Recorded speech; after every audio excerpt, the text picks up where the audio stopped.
And now let's talk about the DCCC.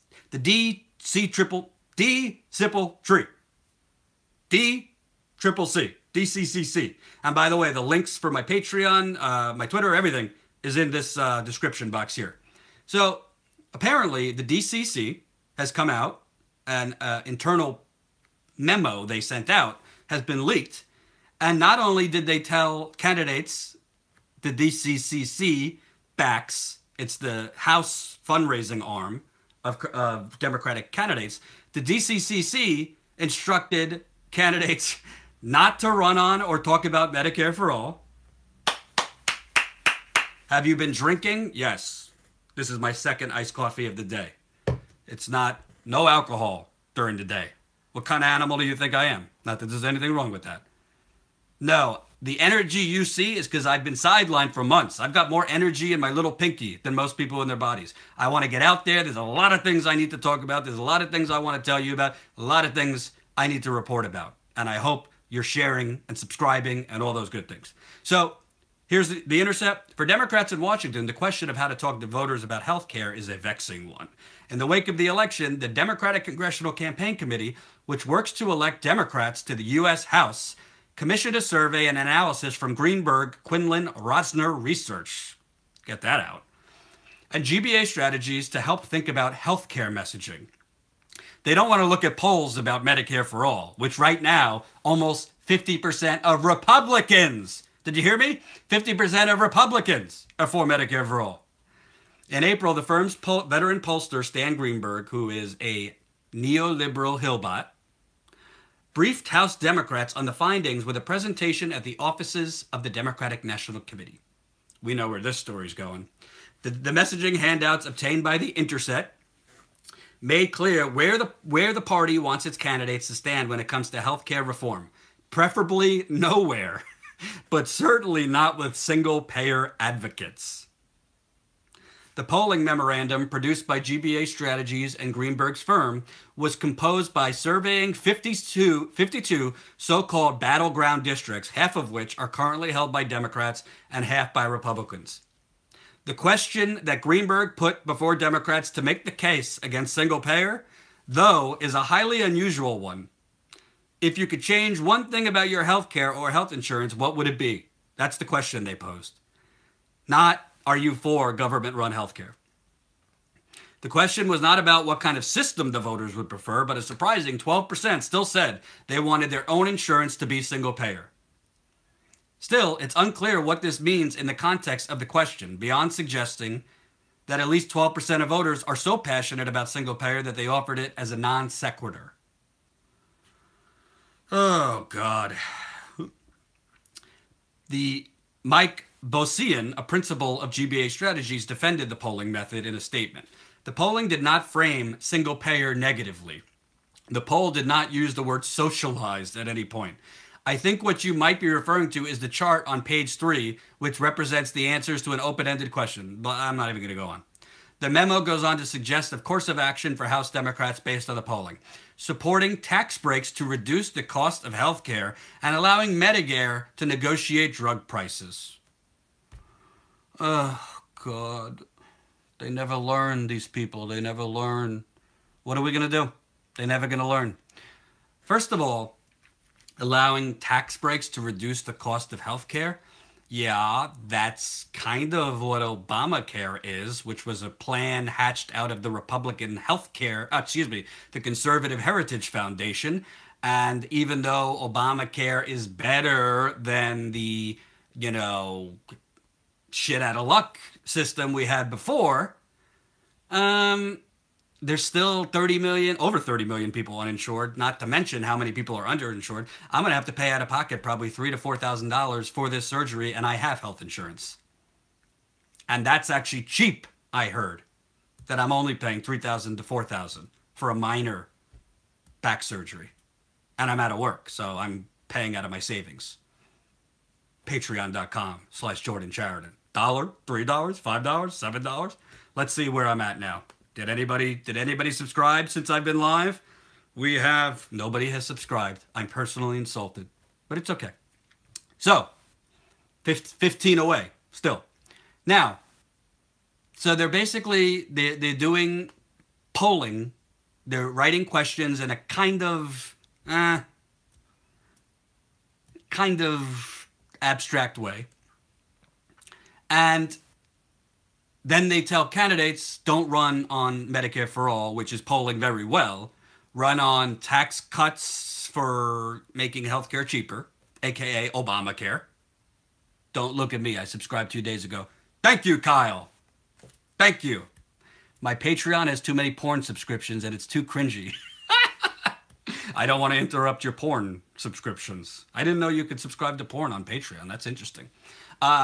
So get a YouTube back channel. Seriously, YouTube deactivate 2 channels with over 100. We are currently working behind the scenes. My business partner, Jen Dyes, is working to get me on many different platforms simultaneously. So stay tuned. I will not just be on YouTube. And I'm not on YouTube primarily for monetization. I know I'm going to be demonetized. I'm on YouTube because as of now, it's the best platform to be seen. But the monetization and the support will come through you, not YouTube. Now, so they're basically telling them run on tax breaks to reduce the cost of healthcare, kind of a conservative talking point, and allowing Medicare to negotiate drug prices. Well, why didn't I think of allowing Medicare to negotiate drug prices? The only problem with that, the donors won't allow you. Big Pharma won't allow you. When Obama was president, that was proposed. The mega donors that run the country, the plutocrats that run the country, will not allow you to let Medicare negotiate cheaper drug prices, which is what Canada does, what other countries, civilized countries that actually care about their people and not their donors do. Why didn't I think about that? The DCCC. So they don't worry about actual public opinion, because public opinion polling shows Medicare for All is at record popularity. Again, almost half, I think it was the last poll I looked at, 47% of Republicans were for Medicare for All. When I went on the campaign trail, I probably covered near an equal amount of Bernie rallies and Trump rallies. Trump supporters, in their wisdom and infamy, they liked free health care. More and more conservative areas, if you drop the word socialism, which, you know, their Fox News has scared the hell out of them, and you put it in terms they can understand, they like it. They like it. So let's drop the facade that, oh, well, tax cuts to make healthcare more affordable. No, tax cuts aren't going to make healthcare as affordable as people need it, because the insurance companies run the government, because big pharmaceutical companies run the government. I just watched a documentary. There's a great documentary on Netflix called Dirty Money. The 3rd episode is all about how Valiant Pharmaceuticals has basically price gouged. They made hundreds of billions of dollars by price gouging, and it wasn't illegal. Not illegal. So, enough. I mean, the DCC, why even pretend to be, forget progressive, liberal. They're not even liberal. They're conservative. They're just kissing the donors' asses. Okay, so that's the DCC, what was leaked about what they told candidates to do on Medicare, healthcare. Does Jordan have Obamacare? No, I do not. Behind the scenes, I am currently on Cobra. Oh, I just got a $1 pledge to Patreon. Thank you, El Vandermaal. A dollar pledge helps. I'm currently on Cobra, which is really, really expensive to keep the health insurance I had, because I was having these back problems. After back surgery and all that, I don't know what I'm going to do. I can't keep paying Cobra, which is a lot of money per month. That's what I'm currently on, Cobra. That's the system we have in America, and I'm paying it. In addition to apartment rent and many other things that I'm currently paying mostly out of my savings. And it's not woe is me, because most of you don't have savings. I'm better off than a lot of viewers. So what did the DCC recommend candidates do after the Parkland High School shooting? Right? So we're all, as progressives, tired of the thoughts and prayers. We're all, as progressives, of hearing this facade about mental health. Yes, there are mental health issues that need to be addressed, but as I've said in the past, we're never going to eradicate. Come to the UK, That's a plan. We're never going to fully eradicate mental health illness. I suffer from depression. I take medication. I have had dark times in my life where I had dark thoughts. Many people do. Many of you have had that. Where not all of us take up a gun, but you're never going to fully eradicate mental health issues. What you can do is help eradicate weapons of mass murder, weapons of war, according to the founder, the AR-15 creator. That came out yesterday. The AR-15 creator's family said he never meant this for civilians. Can't block out all mental health.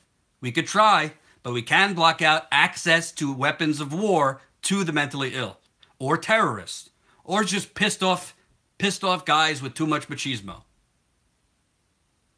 So this is from Huffington Post. The morning after the October 1st mass shooting in Las Vegas, a member of the Democratic Congressional Campaign Committee press staff warned House candidates and their staffs not to, quote, politicize the shooting that day. Politicization, according to the DCCC official, including talking about gun violence prevention policy.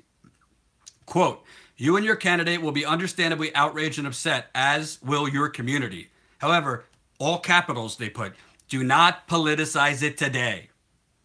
DCC Regional Press Secretary Evan Lukaske wrote to candidates in the Northeast, where 20 school children were massacred in 2012. Remember that? There will be, or 2013, excuse me. There will be time for politics and policy discussion, but any message today should be on offering thoughts and prayers for victims and their families, and thanking first responders who save lives. The email, seen in its entirety below, reflects the careful balance the Democrats have tried to strike as they strive to advance modest gun safety regulations. Ay, ay, ay. You know what? Listen, it's a lot easier to know what to do and say when you're not in a school locked in a closet as a madman is blowing people up. I understand some people who say, in that exact moment, that is not the time. I still did it anyway because I think that is the time. But I do understand people who say, especially people in the communities that it's happening, where that exact moment in the real time while it's still happening maybe isn't the best time. I still think that is the time because that's when people's attention is on it. And you know what? The right time to talk about it is any time that it's going to stop it from happening again. But essentially, the DCC, in both Medicare for All, as well as their instruction on gun policy, is essentially banking on the fact that the country is still moderate or center-right. That's really what the DCC, their strategy is. They think going into each community, the country is center-right. Whereas when you poll issue by issue, the country is not center-right. The country is center-left. Just got a pledge at Patreon for $3. Thank you, Chris. Ernowin. Now we're at 287 patrons. What is that? I failed math. That would be 13 to go till 300. Alan says, dear God, these people are going to keep losing to Republicans. Yes. And you know, people criticize me or Jimmy Dore or Lee Camp or a lot of independent media who criticize Democrats just as much, if not more, than Republicans. And I've told Jimmy, sometimes I think you cover the Democratic Party more than Republicans. And sometimes you should equal it out because you don't want to give off the impression that Republicans are somehow like equal or better. I agree with how much he covers Democrats, but also cover Republicans. However, the reason I or Jimmy or Lee or these people criticize the Democrats, I'll throw Glenn Greenwald in there too, is because we want a progressive opposition to take out Trump. We want a progressive opposition to take out Paul Ryan. We want a progressive opposition to take out Mitch McConnell. We want a progressive opposition to take out Rick Scott in Florida, to take out Wayne LaPierre at the NRA. Hello? It's not about whether Democrats are better or worse than Republicans. If you put a gun to my head, would I want a Democrat on social policy over Republicans? Yes, because I believe women should control their body parts. I don't believe in banning entire religions. Frankly, when there's more domestic white terrorism, I don't believe in the culture wars and Christianity run amok and, religion setting policy, which is creating wars. On the economy, I mean, Obama extended the Bush tax cuts. Obama didn't do anything about subsidies to Wall Street, subsidies to big pharmaceutical companies, subsidies to big oil. Have Democrats implemented the large tax cuts that George Bush and Reagan did? No, they did not. So Democrats better than that. But if we keep as a country saying, well, sure, they're both, would you rather broccoli or Brussels sprouts? Or would you rather, I don't know, pick vegetables? No, I don't want either. Actually, that's a bad analogy because you should eat your vegetables. We're never going to get anywhere as a country. We're never going to start closing the income inequality gap, which is at a record high. We're never going to stop this madness. I'm talking to people right now from Flint and elsewhere that have been poisoned and have no health care for that poisoning. Homelessness, record highs. Police brutality, record highs. The common theme, corruption. The common theme, government bought off by mega multi-billion-dollar corporate conglomerates. I want to get rid of the Reagan economics. I want to get rid of social Darwinism masquerading as government. But you don't do that with a slightly less bad party. Sorry, that is my view. And that is the review of a lot of people. So it defies logic to me that the Democratic Party's solution and their strategy is to go in to communities they think are more conservative and basically propose less extreme conservative policy that don't actually help people. That makes no sense. Why did Trump win other than conning people? Because he proposed in Michigan, Wisconsin, and Pennsylvania repealing NAFTA. It was bullshit. I told you at the time. People say I helped Trump get elected. Well, I guess you didn't watch my videos challenging Trump voters at their rallies, where in some cases I got confronted and verbally threatened with assault. I guess you didn't see where I was telling my viewers then at the Young Turks, he doesn't mean anything he says it is not going to pass. Just because you cover the Democratic candidate critically also, it's not my job to cover both equally as bad or cover both one less severe as the other. My job is to state the facts, to tell you the truth. And even if one to a large portion of the of society is more digestible than the other, that doesn't mean ignore that person, man or woman's corruption. Sorry, that's what I believe. But I appreciate those who elevate me to the level of having the power to elect a president. If that's the case, this YouTube's going to explode. So the DCC, that's what they're doing. They're basically advising their candidates to be Republican light. So clearly we haven't learned anything. But the point is, Trump on economic policy, folks, kind of ran as a progressive. Repealing NAFTA and getting rid of NAFTA, kind of what Bernie Sanders has been saying. Bringing back your jobs, kind of what Bernie Sanders in many different ways has been saying. He didn't run that much on the tax cuts. He didn't run that high on the tax cuts. I could tell you because I was at his rallies. He talked in Michigan, Wisconsin, Pennsylvania, Ohio, Illinois about NAFTA. So when these people say that Russia elected Trump, that's a nice bumper sticker. That gives CNN and Rachel Maddow their fear-mongering ratings. It's not reality.